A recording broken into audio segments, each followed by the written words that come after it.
What's up, YouTube? It's your girl Queen. It's your boy Hollywood.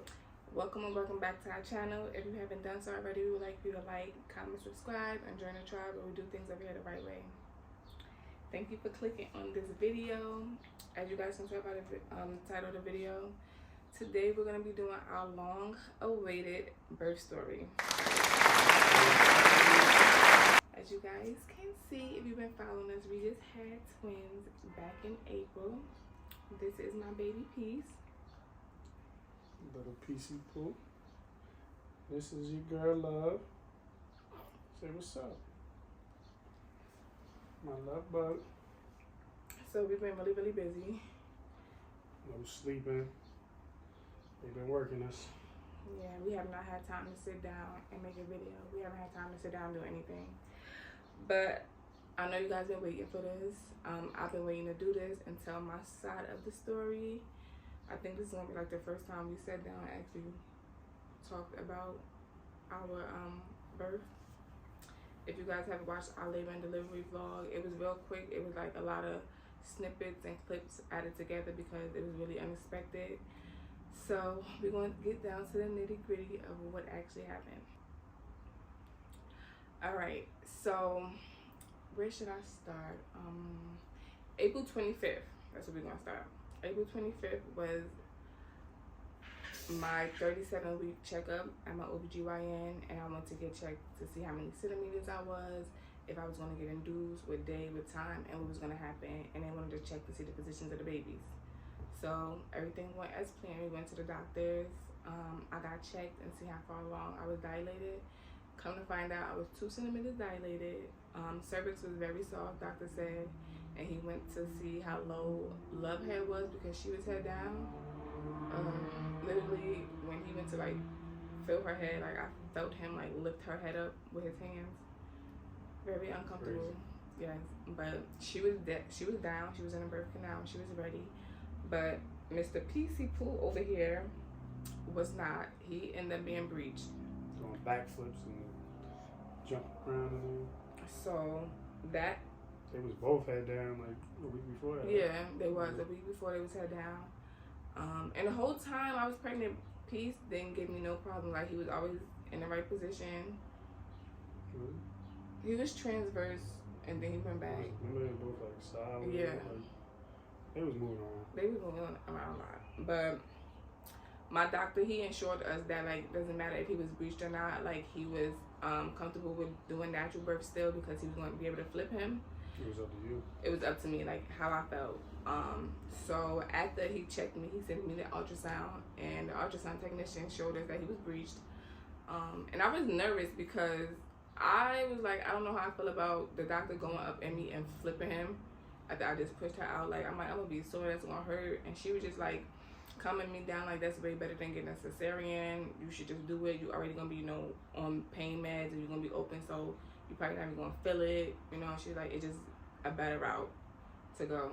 And I was nervous because I'm like, what if it take him 15 to 20 minutes to flip him? Like anything could happen. After he do try to flip him, I could get an emergency C-section. Like I was just nervous.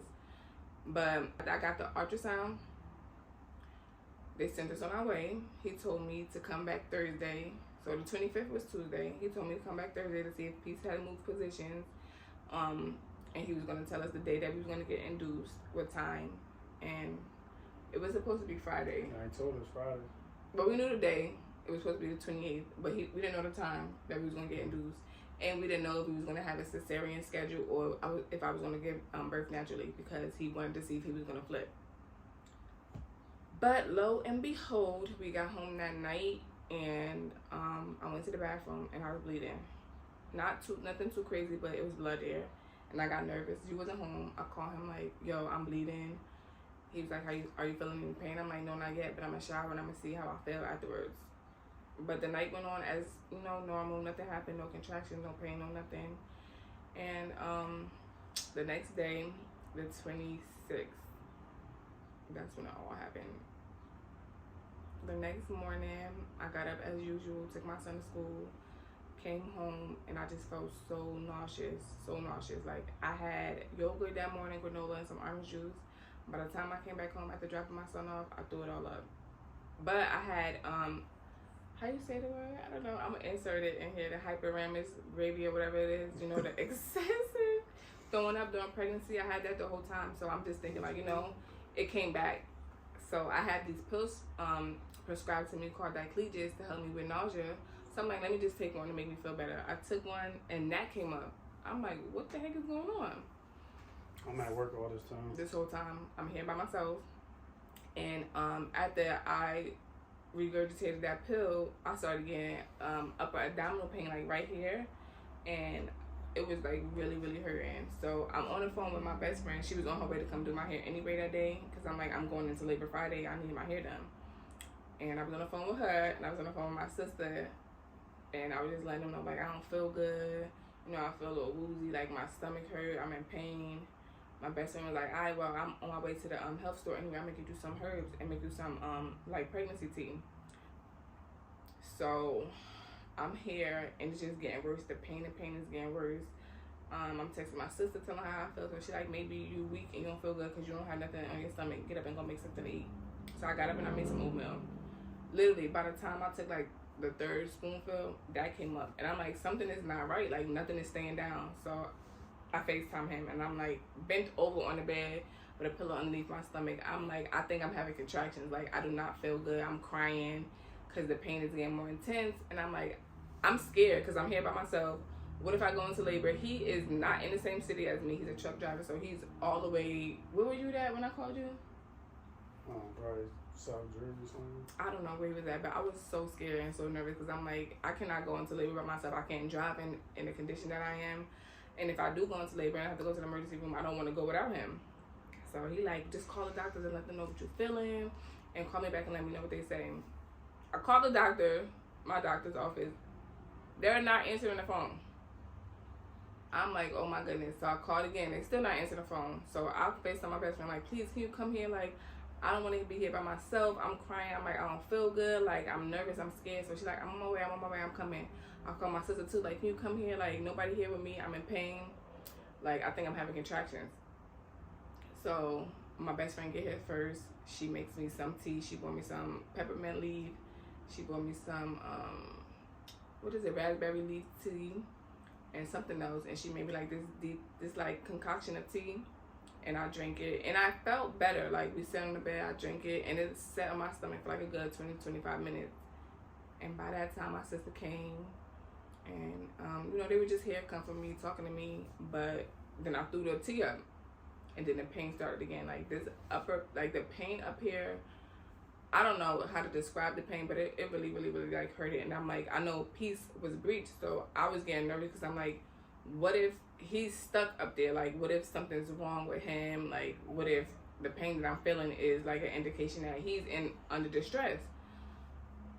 So I'm just like, I'm scared, I'm nervous.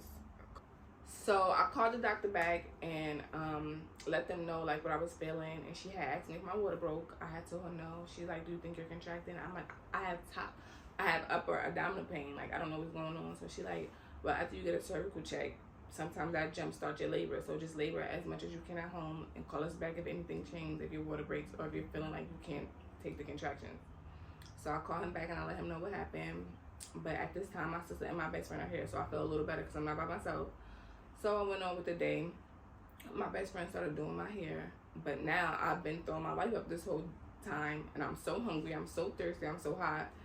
As she's doing my hair, I'm stopping her like, oh my God, wait. Like, I'm getting a pain again. Like, I'm walking back and forth from my room to the kitchen. And she's like, well, if you feel like you in pain, you in discomfort, like, we could go to the emergency room. And I was just stalling like, no, I don't want to go to the emergency room. One, because he wasn't here. And two, because my hair wasn't done. And I'm like, I'm just not going to the emergency room. Like, I'm going to thug it out. So I'm drinking water. That's coming up. I had like ices in my refrigerator. I'm eating them because I'm hot. That's coming up. So like every 10 to 15 minutes, I'm in pain and I'm throwing up. And this continued until he got home. So by the time he got home, it was like 4 o'clock, 4:30. My hair is halfway done now. And I've been throwing up and I've been contracting, not knowing. I was timing them on my phone, but they were like so inconsistent. They were quick too, right? They were quick and it was so inconsistent. So I was timing them on my phone, and then I wasn't, because like it would happen so random, and I had my phone next to me. I didn't know what I was really doing. But he got home around 4:30, and that's when it hit the fan. Like, he got here, and it just was like, I was just like in more pain. I was contracting more, I guess. And they kept trying to like, let's go to the emergency room, let's go to the emergency room. My sister's texting me like, did you leave yet? I'm like, no, I'm gonna leave soon. I'm letting him get dressed and stuff like that. And I was just prolonging, I guess, because I wanted my hair done. My hair wasn't done. I was prolonging the situation. Not leaving without that hair, no. I was not. So literally, when my best friend finished my hair, I'm like, all right, we can go to the emergency room now. But my contractions really started getting worse. Like, I couldn't take it no more. So what happened was, why I wanted to go to the emergency room was, I got really, really hot, and then I got the chills, and I got really, really cold. And to me, that's an indication of an infection. When you get a fever, then you get really cold. So I was like, no, we gotta go to the emergency room. Like, I was scared at that point. So we made our way to the emergency room. Oh, we went to the hospital. Oh no, we didn't go to the emergency room. Yeah, we didn't want to go. I didn't want to go to the emergency room, and then want to get birth. Yeah, I didn't want to give birth at a random hospital. So we went to our hospital. Our hospital is like 30 minutes away from us. 40 minutes. It was 40 minutes. 30, 40 minutes. It was a ride. It was far from us. So we made a decision to go to the hospital. I was ready. Bag was packed. All of that. You wasn't ready. You know, I had packed my hospital bag with me. Remember, if you guys watched that video, mommy bag. I did all of that, and I was ready. With none of daddy stuff in it. His fault. So, what's the matter, Papa? So we was planning on going to the emergency room, and I knew I was pacified, so. Yeah.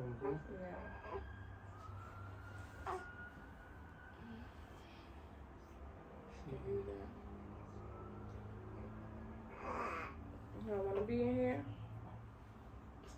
Alright.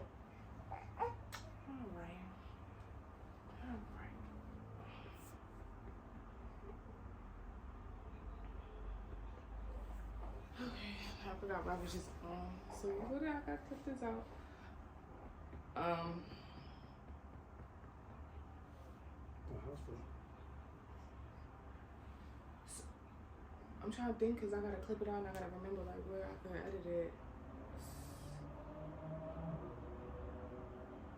We didn't want to go to the emergency room because I didn't want to give birth at the emergency room. So we just drove to our hospital, which was like 40 minutes away. So when we made that decision to leave, we was not prepared. Like, I was prepared with my baby bag and stuff, but like the car seats wasn't in the car yet. His bag wasn't packed yet. We thought we were just gonna go to the emergency room. They was gonna see what was wrong. So I thought they was just gonna send us back home after they checked and see that I was 2 centimeters, you know. Just to make sure nothing was wrong. We wasn't planning on going there and staying there. But on the drive there, contractions was busting my behind. Like, busting my behind. They was a minute long every 2 minutes. I was able to track them because they was coming crazy. Whole ride there, like, oh my gosh. I thought they was coming. So we arrived to the hospital.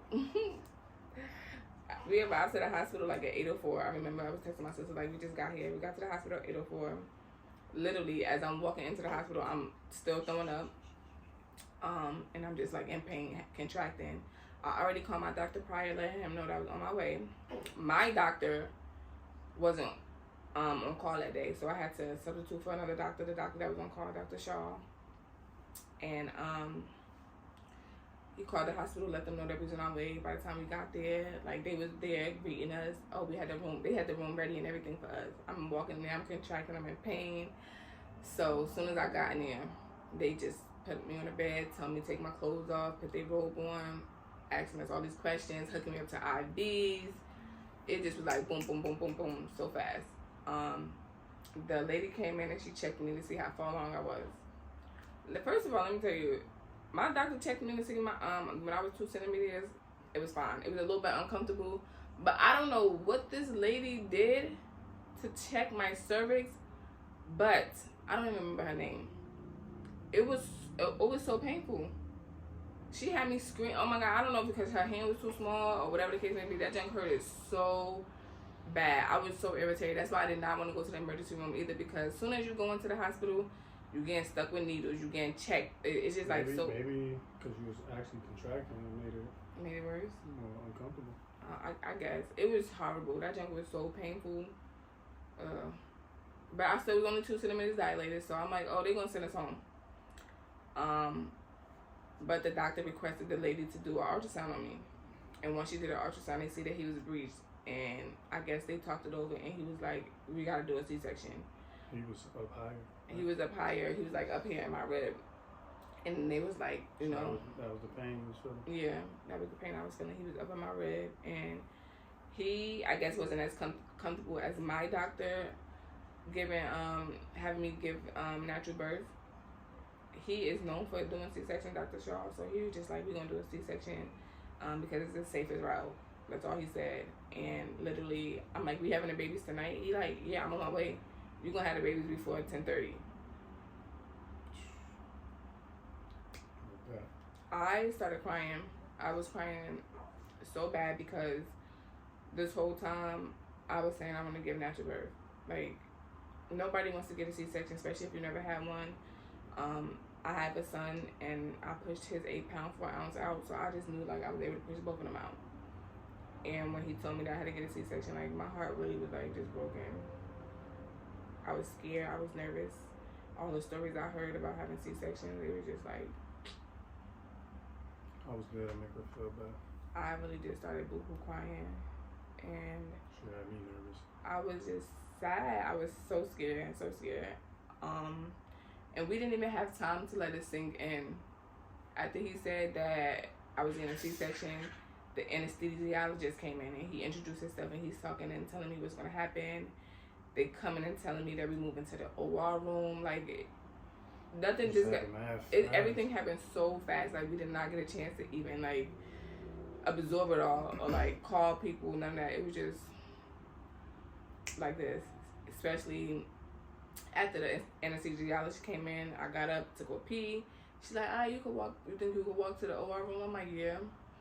Got up, walked to the OR room, and that's when it started. It started literally. So I'm in the OR room on a table. The people at the hospital were so nice and so comforting and so warming and welcoming. Like, they made it so much more easier to deal with.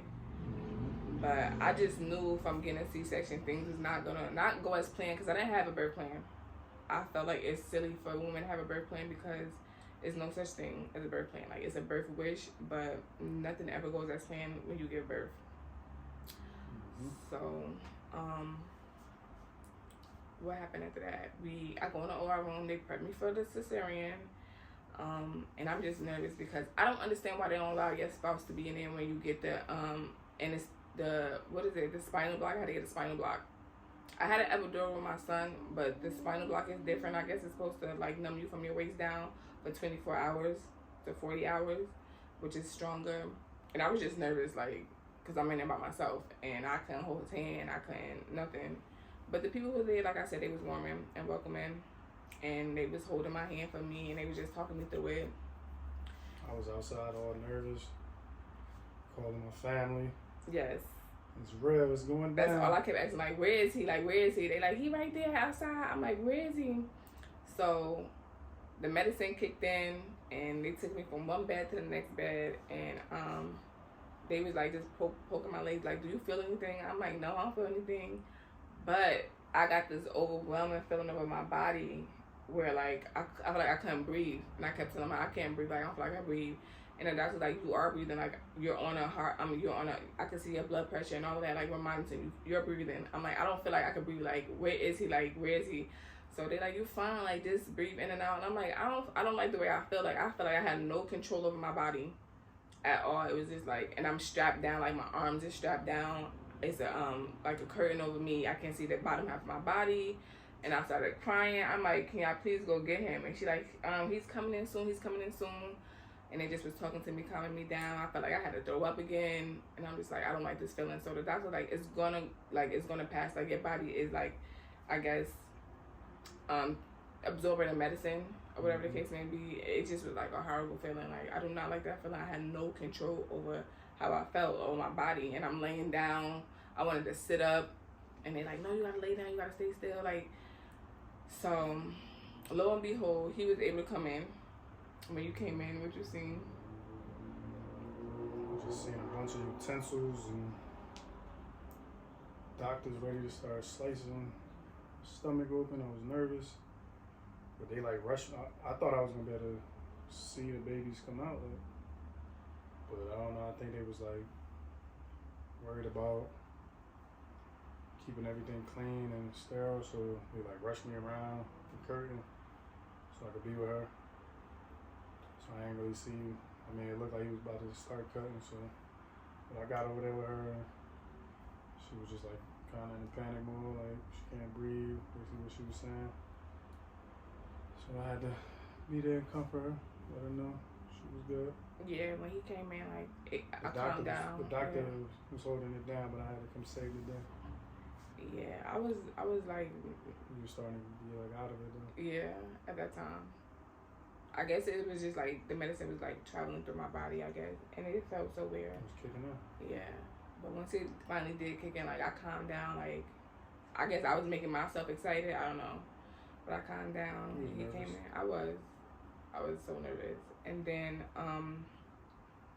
literally like when you came in, yeah, when you came in, it was like I'm like, did they start yet? And they was like, baby A is here, and I'm like, I don't hear no babies crying. So I'm nervous because I'm like, you know, that's what you look for, to hear your baby cry and know that your baby's alive. And they're like, you want to have a crying baby? That's not a good sign. No, yes, it is a good sign. I want to hear my baby cry to know that they're breathing. And then, like, right after I said that, P started crying. But she was already out, and she wasn't crying. No, she cried first. Oh, she cried first? I thought P cried first. In the video, it was like, that was him crying. I thought it was her. But I didn't hear them cry at first. Like, it wasn't happening fast enough for me, so I was nervous. But they started crying, and so I was like, oh, they here or whatever, and I was asking them, do we see them, and they saw him. But what sucked was he didn't get a chance to cut the umbilical cord because the babies had swallowed some secretion, like the amniotic fluid, and they weren't breathing properly on their own. So that's probably why they didn't cry right away. Yeah. So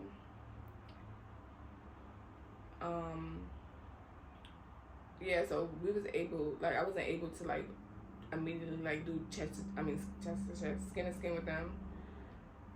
I wasn't able to like breastfeed them right away. They literally told me like they swallowed some secretion, so they may have to go to the NICU for like a couple hours, and then we can come see them. That's what they said, right? Like a couple hours. Yeah. So they brought. Well, they like after they came out and we heard them crying, I could see, like, if I look over, I could see where they brought them. So I was like trying to watch, so I could see them. I'm still like trying to make sure she good.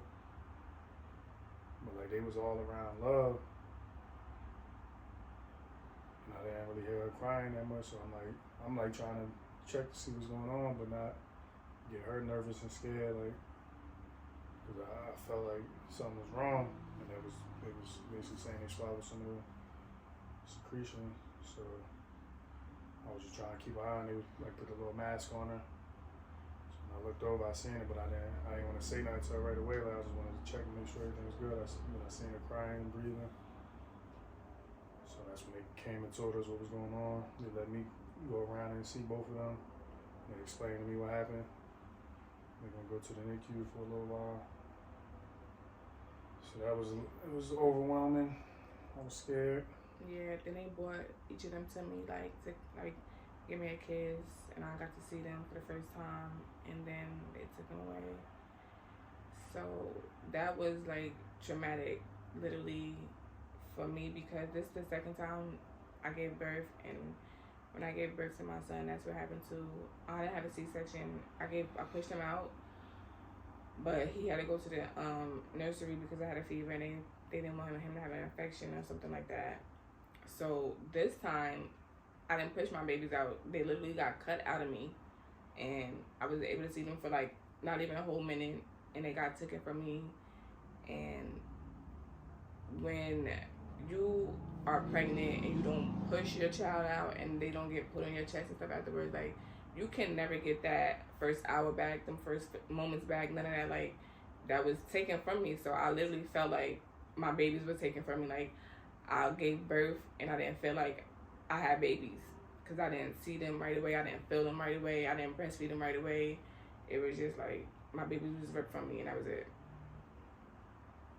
So like them first few moments of like the golden hour, I didn't get a chance to do. So that thing just had me like, and I was just sad. I was crying. And on top of that, you was,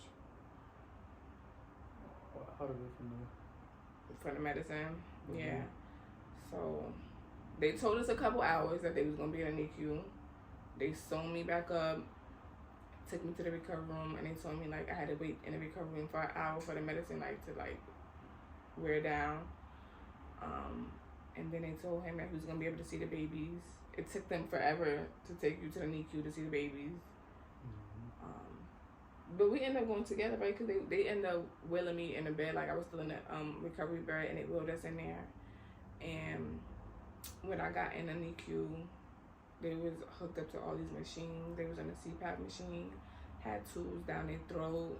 I'm probably going to insert some pictures.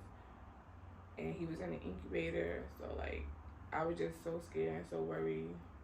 Yeah, it was sad. It was really, like, heartbreaking because I couldn't even hold my babies. I couldn't hold them at all. I had to put my hand through the incubator to touch peas. Like, it was just like, I just knew. I just kept saying, like, I knew when I got a C-section this was going to happen. I knew it was going to happen. I knew it was going to happen. Like, I knew this was going to happen. So, I was just, like, heartbroken. And, we had to get wheeled back to our room. And,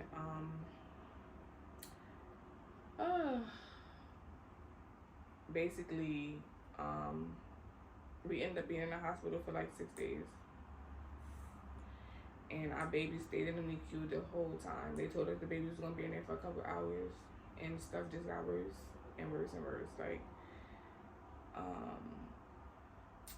as you guys seen on the labor and delivery vlog, like the next day, I was like in better spirits because I was able to get up and go see my babies. But they was in the NICU the whole time. So still waking up and it's just me and him, no babies, don't hear no babies crying, none of that. Like, you gotta go walk to visit your baby. And it just was like that whole experience. I literally felt like I didn't have babies. Like, I feel like I didn't give birth. Like, I feel like I didn't have kids. I felt like I just got cut open and that was it.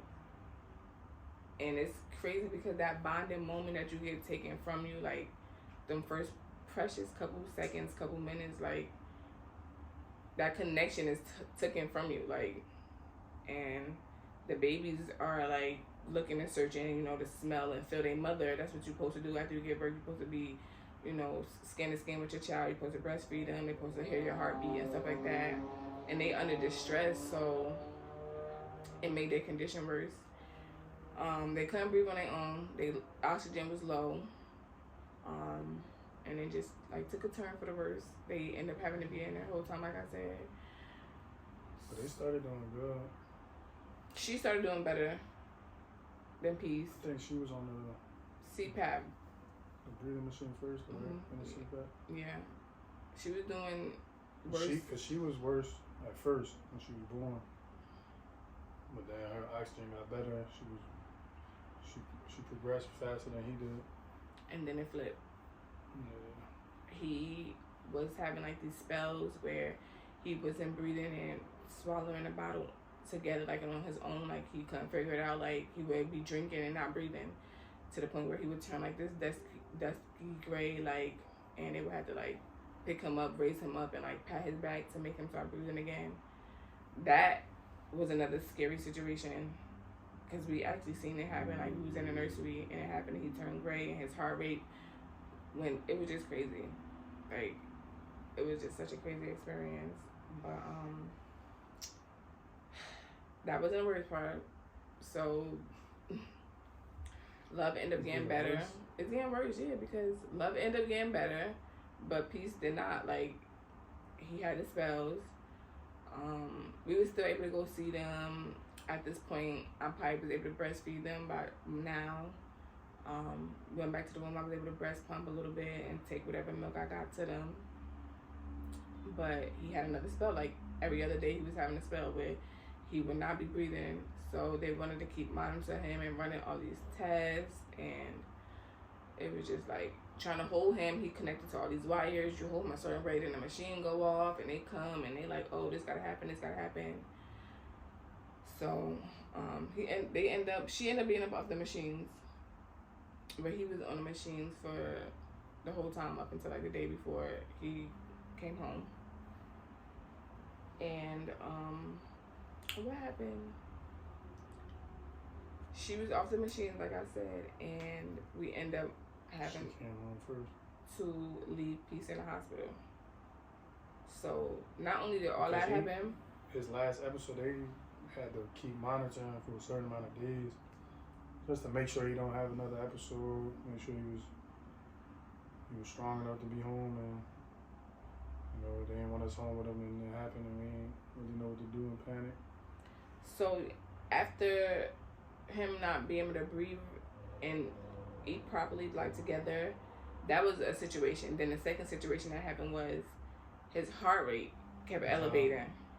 Even resting every time. Like him just laying down, it would go up to like the 200s, and they were trying to figure out what was wrong and why it was causing that. Like his heart rate went up to 223 at one point, and they could not figure out what was wrong. They did all these tests. They did echocardiograms. They did an ultrasound on his heart and everything.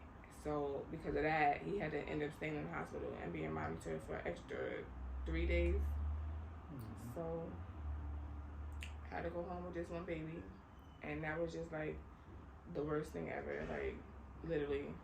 So now my baby's left in the hospital. My love.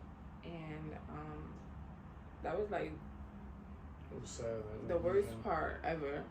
We come to the hospital and like everything went downhill, like one thing after another, and it was just like, how do you deal with going home with one baby, knowing that you went through all of that, and then he's gonna be there by himself, and he's having these episodes, and I feel like he really just wanted me, because whenever I was in a NICU, I would put him on my chest, and I would have him, and he'd have him on his chest, like, he would be calm. His heart rate would be leveled, and everything would be okay. And I'm like, he just probably wanted us.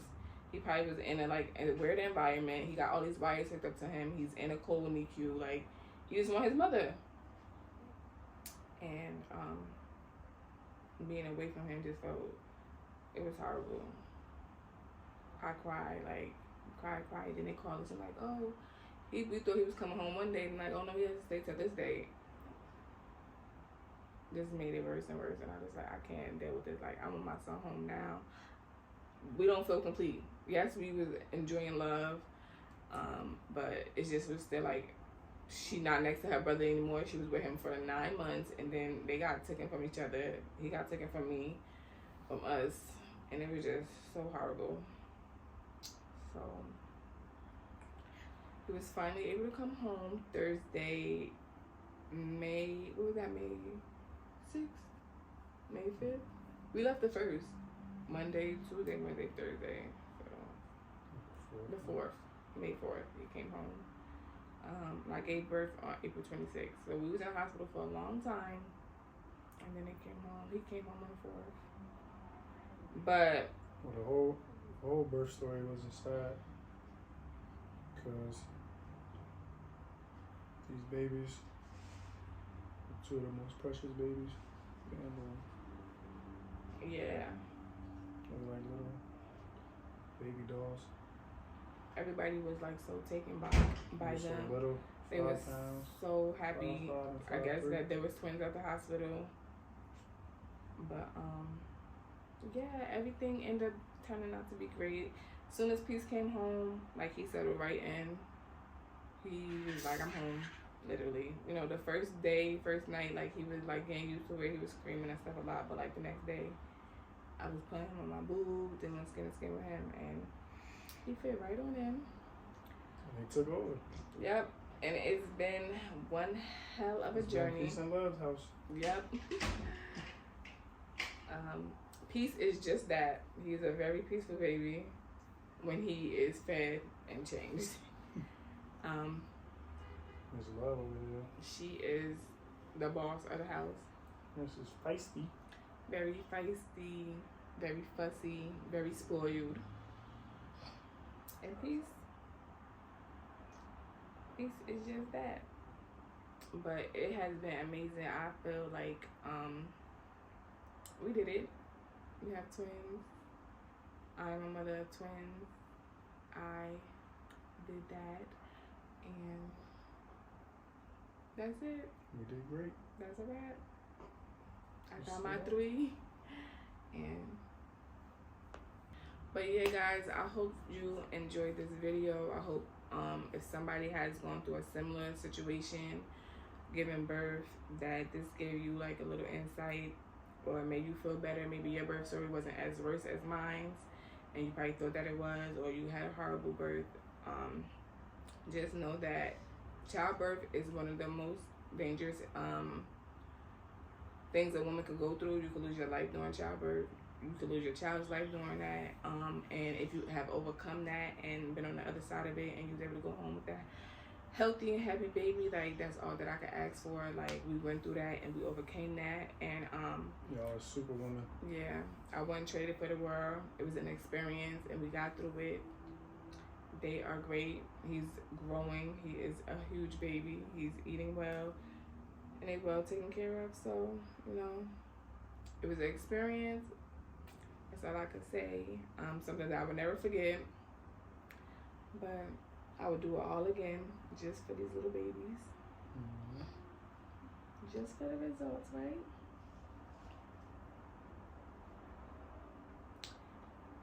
Thank you guys for watching. Like, comment, and subscribe, and join the tribe. See y'all in the next little video. Peace and love.